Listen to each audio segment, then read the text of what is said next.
अच्छा हाँ आए ओए इधर आओ।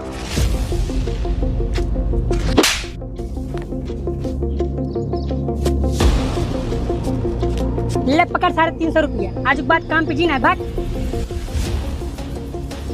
करे हाँ मालिक। कैसे लेबर लेके आओ जो बैठ मोबाइल चला होता है। अरे ओका सारे खम का जानी वो तो सुबेरवा साइक बैठे बा। पकड़ मारो जो